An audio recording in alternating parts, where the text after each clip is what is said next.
Welcome, everyone, and thank you for being here for the Red Cross. I'm Mobile Mike, your marketing and public relations professional, and of course, your community service expert. I'm thrilled to present Breakout Room 1, The Art of Winemaking, presented by South Florida Regional Disaster Officer Charles Chuck Parker. The session will be featuring a step-by-step tutorial on how to make delicious and comforting port wine from your very home. What a great day to celebrate for the holidays. See my colors? Last year during Hurricane Doreen, the Bahamas got crushed. It was very sad.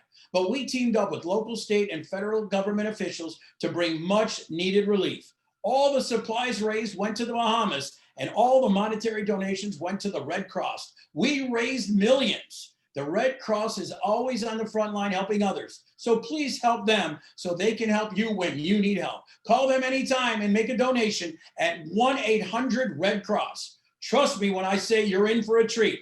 Before we begin, please keep in mind that you can ask questions, post comments, or even pictures in the chat box to the side of me now. Join me in welcoming Chuck right now.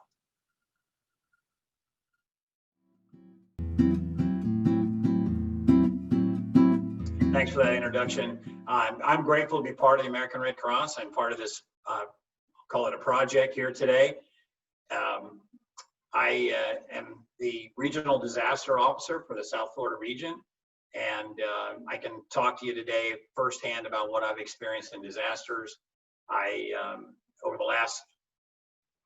the last several months, our region has responded to about a dozen different disaster operations. I deployed twice this summer, once to Mobile, Alabama for Hurricane Delta, and once to Lake Charles, Louisiana for Hurricane Laura.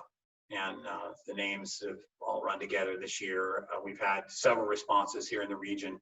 It's been a phenomenal year for the American Red Cross and for the disaster work that we do.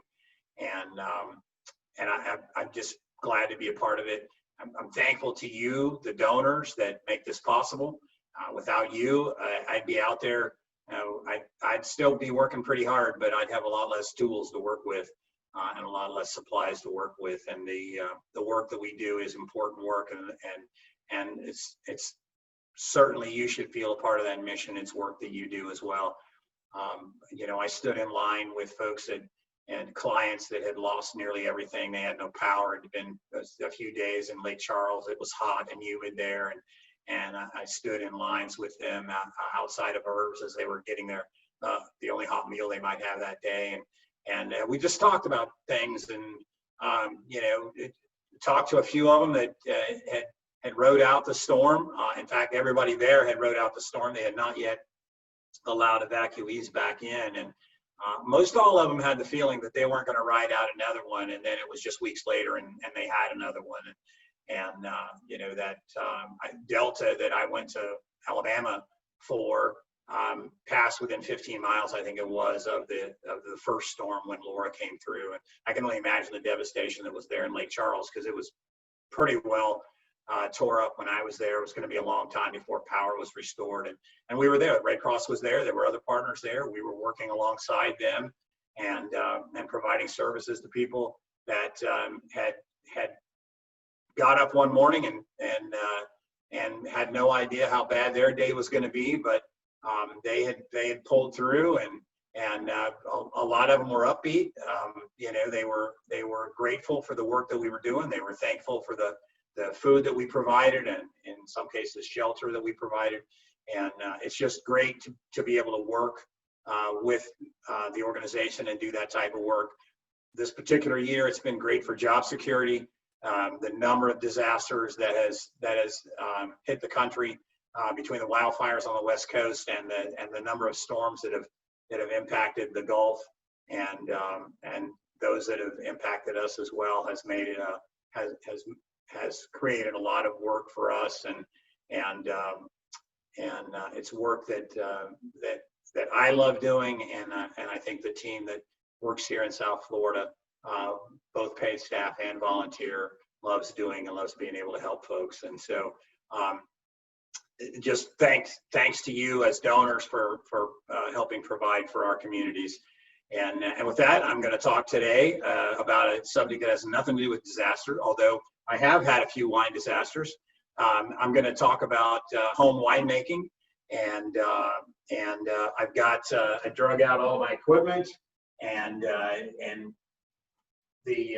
want to talk through some of the supplies, some of the equipment, some techniques, ways that you can get started if this is something that you want to do. And I think the best advice I can give you would be give it a try. The second best would be make sure you've got everything clean and sterile. Don't think just because it's clean it's going to be good enough. It's got to be sterile. You're preparing a food item. The failures, the disasters that I have experienced with winemaking are generally with fruit that I've picked and pressed and peeled and cleaned and put a lot of effort into and made the juice. And then somewhere along the line in that process, bacteria got introduced. And after several weeks of work and a lot of sweat that went into it, it tastes less than ideal and gets dumped down the sink. And so don't want that to happen to you. Question almost always comes up whenever I talk to folks about making wine at home. Yes, it is legal. You were going to ask if it's legal. You can make up to 300 gallons of wine for every adult in your home. So in the state of Florida, the drinking age is 21. So for every person over 21 in your home, you can home brew up to 300 gallons per year. I don't brew anywhere near that these days, and nor have I ever brewed that much. But under federal law, you can brew up to 300 gallons as long as it's for your own consumption, or as long as you don't sell it, I should say. So I have a bottle that I'm donating that I think the American Red Cross may be going to auction off, and I hope it does well as far as price, because it'll help justify all of this work that I put into this for 25 years. So thanks for being here today, and let's get started.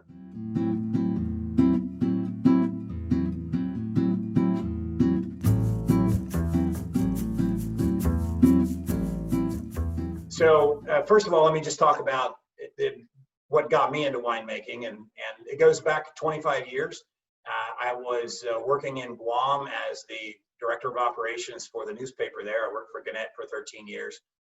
And we found that in Guam, being a remote island location, my wife and I couldn't always find the sweet wines that we preferred. And I was looking in a catalog one day and saw a wine kit. I thought, well, I might just try that at home too. I'll talk a little bit about kits here in a minute, but the kit came. I made my first batch and found out I enjoyed doing that. Since then, I've added a lot more equipment than what I got in that first kit. My first kit, I got a box that had this 3-gallon carboy in it. It had this corker here, hand corker,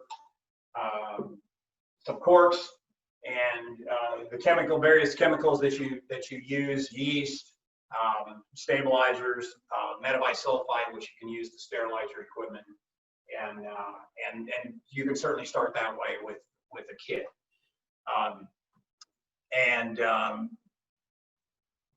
Another way would be to just buy juice. You can buy just the juice kits. This particular kit that I have here is my Christmas batch that I'm making for Christmas 2020, and it has all the juice and all in it that you need. It doesn't come with any equipment, but it comes with the juice that you need and whatever chemicals you may need, stabilizers and yeast, and there's a flavor packet in there. This particular flavor is a chocolate raspberry, and I haven't done this one before. I'm hoping it's really good.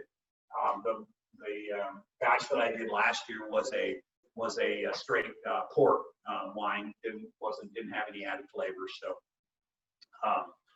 we'll actually talk about that batch here in a minute. But let me just and then the third way that you can make wine is from fresh fruit. So if you've got a mango tree, or if you've got citrus doesn't work as well, although my book does have some recipes for some citrus wines, but it's very acidic, hard to get the fermentation and all right, but certainly worth a try. But if you have fruit trees, you may be able to get juice from your own fruit.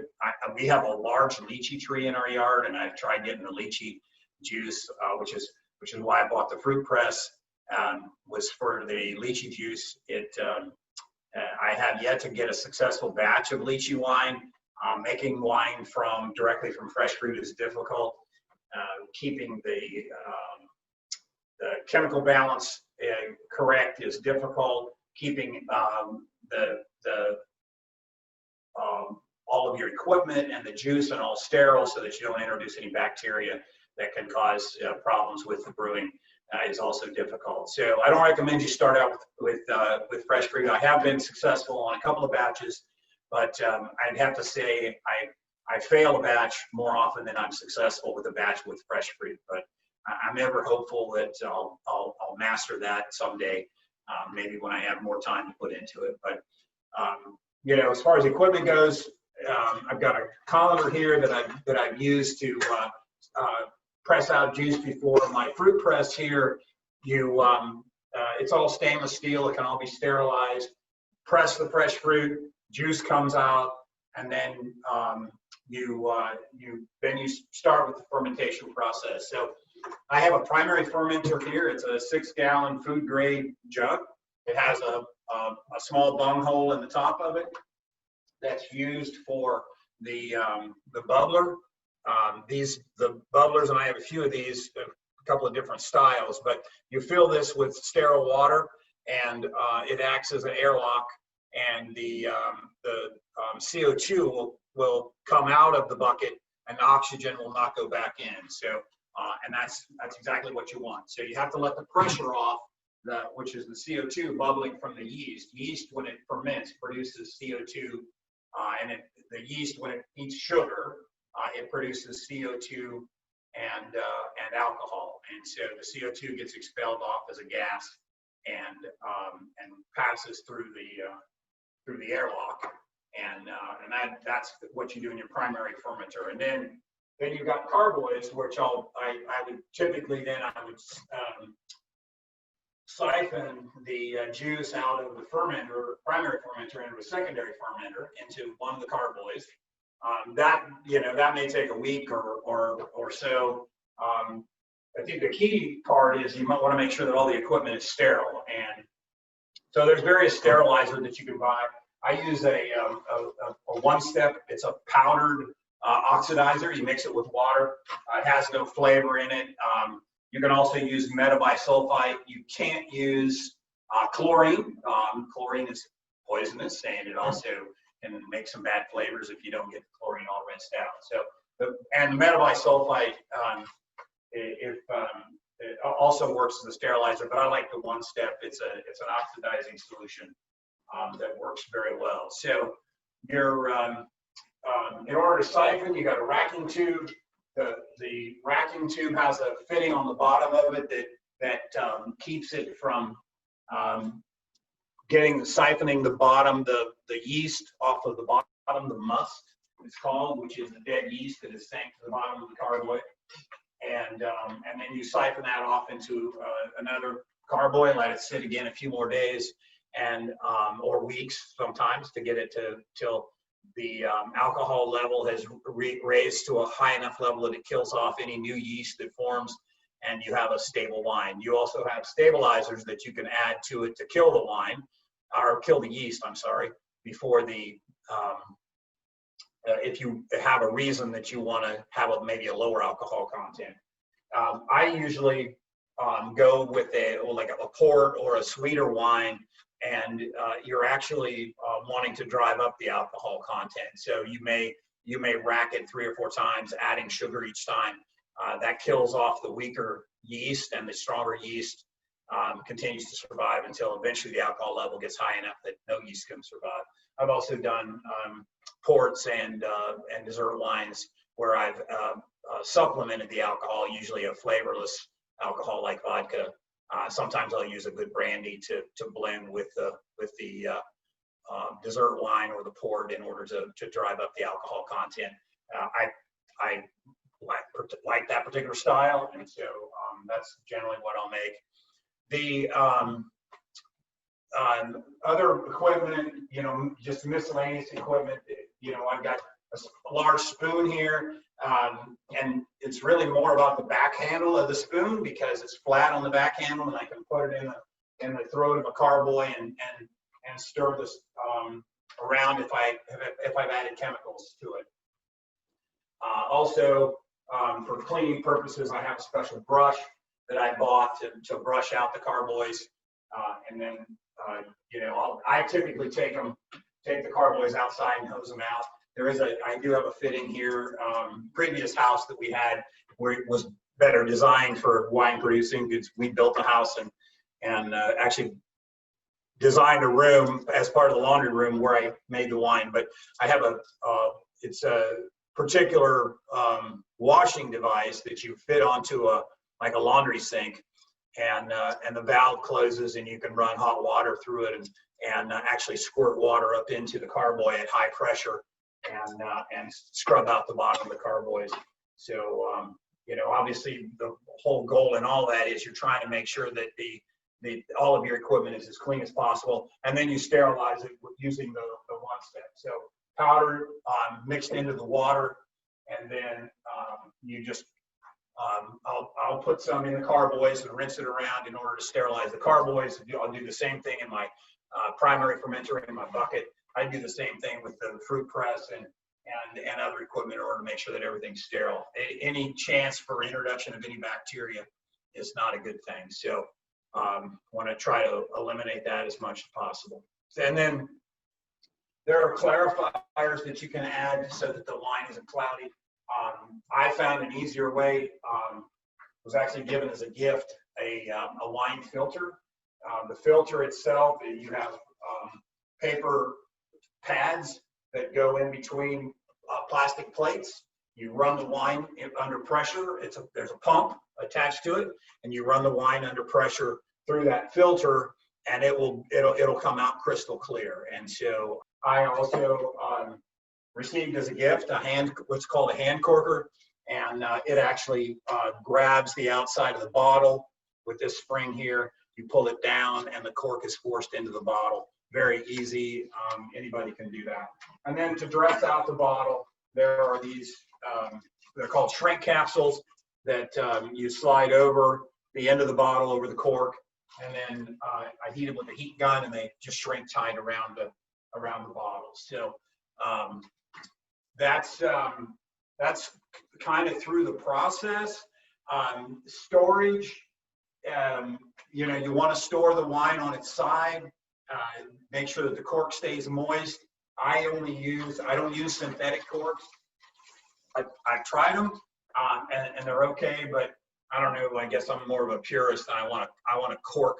So I buy corks. You can buy all of those at a supply store. You can buy the kits at a supply store.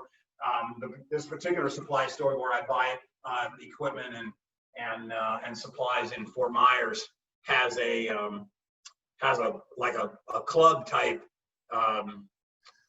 option where they let you use their equipment. You buy the supplies off them, they let you use their equipment, and they have a number of kits that are in there at any given time of wine that people have made, and they come over on a Saturday afternoon and they'll coach you with it. They'll have training classes, and I make my own here because I've been doing it for 25 years, but that's also an option if you want to see if it's something you'd like to do. And then you got the bottle all done, and then you label it. A lot of my kits come with labels.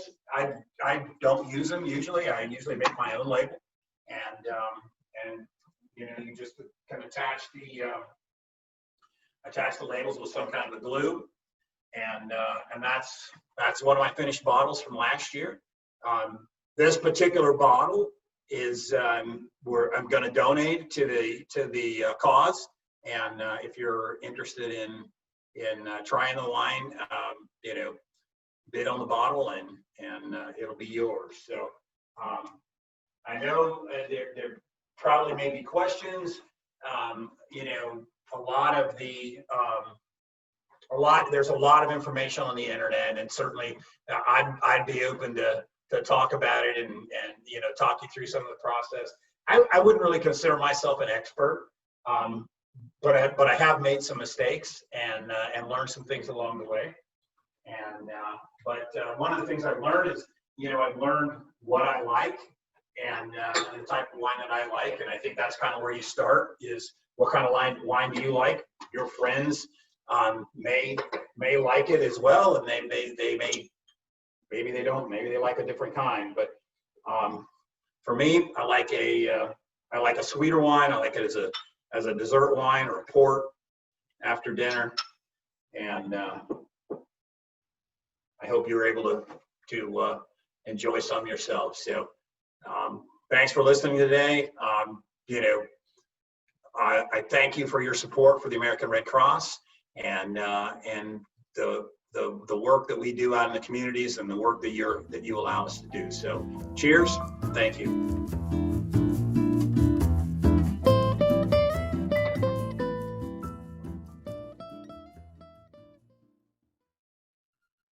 Thank you to everyone that joined us today. Wow, Chuck really knows how to bring hope home for the holidays with that amazing demonstration. I had no idea that he could do that from his basement. Looks like I have a job for him in radio if he really needs it. Please follow Mobile Mike on Instagram. And please remember to give something that means something this holiday season and enjoy. Happy holidays from my family to yours. Stay home, stay safe, and God bless.